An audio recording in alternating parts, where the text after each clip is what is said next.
மத்தேயு 27. விடியற்காலமான போது சகல பிரதான ஆசாரியரும் ஜனத்தின் மூப்பரும் இயேசுவை கொலை செய்யும்படி அவருக்கு விரோதமாக ஆலோசனை பண்ணி அவரை கட்டி கொண்டு போய் தேசாதிபதியாகிய பொந்தியு பிலாத்துவினிடத்தில் ஒப்புக் கொடுத்தார்கள். அப்பொழுது அவரை காட்டிக் கொடுத்த யூதாஸ் அவர் மரணாக்கினைக்குள்ளாக தீர்க்கப்பட்டதைக் கண்டு மனஸ்தாபப்பட்டு அந்த 30 வெள்ளிக்காசை பிரதான ஆசாரியத்திடத்திற்கும் மூப்பரிடத்திற்கும் திரும்பக் கொண்டு வந்து, குற்றமில்லாத இரத்தத்தை நான் காட்டிக் கொடுத்ததினால் பாவஞ்செய்தேன் என்றான். அதற்கு அவர்கள், எங்களுக்கென்ன, அது உண்பாடு என்றார்கள். அப்பொழுது அவன் அந்த வெள்ளிக்காசை தேவாலயத்திலே எறிந்துவிட்டு புறப்பட்டுப் போய் நான்று கொண்டு செத்தான்.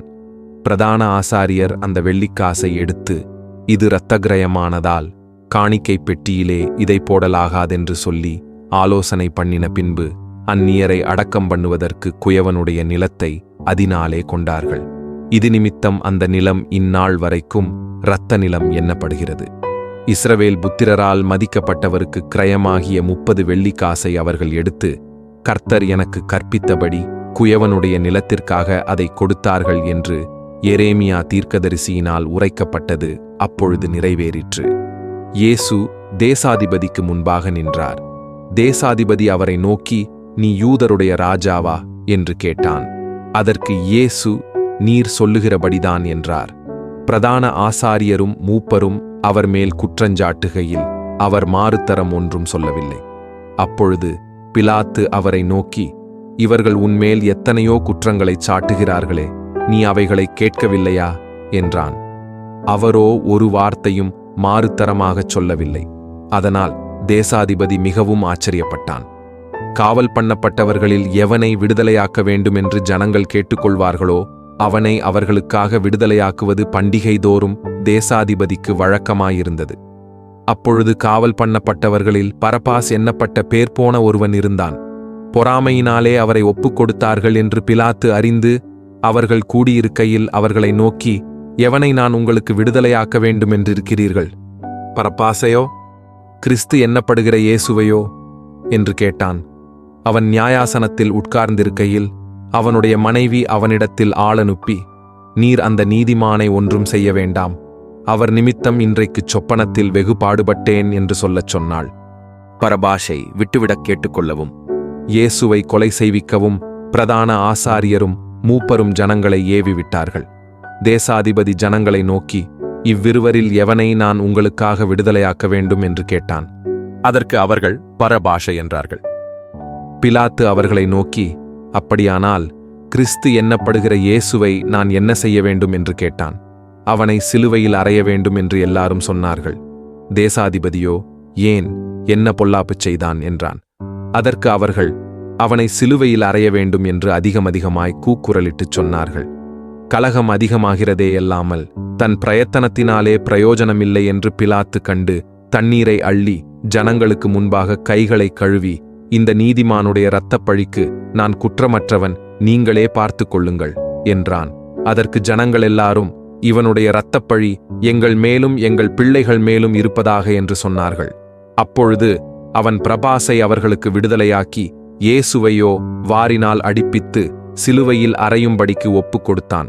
அப்பொழுது தேசாதிபதியின் போர்ச்சேவகர் இயேசுவை தேசாதிபதியின் அரமனையிலே கொண்டு போய் போர்ச்சேவகரின் கூட்டம் முழுவதையும் அவரிடத்தில் கூடிவரச் செய்து அவர் வஸ்திரங்களைக் கழற்றி சிவப்பான மேலங்கியை அவருக்கு உடுத்தி முள்ளுகளால் ஒரு முடியைப் பின்னி அவர் சிரசின் மேல் வைத்து அவர் வலதுகையில் ஒரு கோலை கொடுத்து அவர் முன்பாக முழங்கார்படியிட்டு, யூதருடைய ராஜாவே வாழ்க என்று அவரை பரியாசம் பண்ணி அவர் மேல் துப்பி அந்த கோலை எடுத்து அவரை சிரசில் அடித்தார்கள்.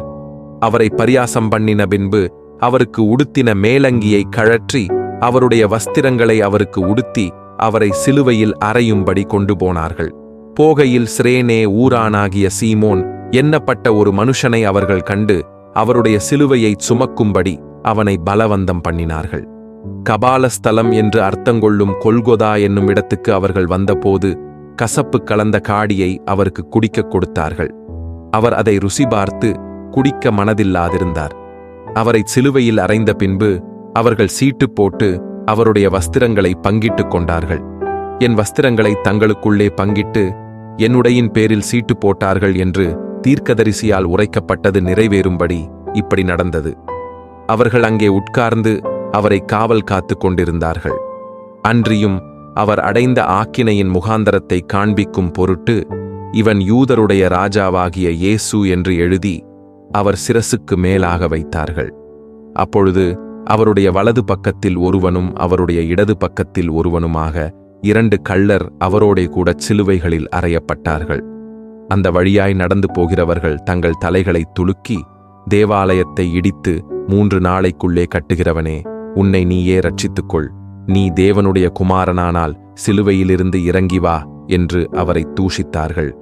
அப்படியே பிரதான ஆசாரியரும் வேதபாரகரும் மூப்பரும் பரியாசம் பண்ணி மற்றவர்களை ரட்சித்தான், தன்னைத்தான் ரட்சித்துக் கொள்ளத் திராணியில்லை. இவன் இஸ்ரவேலின் ராஜாவானால் இப்பொழுது சிலுவையிலிருந்து இறங்கி வரட்டும், அப்பொழுது இவனை விசுவாசிப்போம்.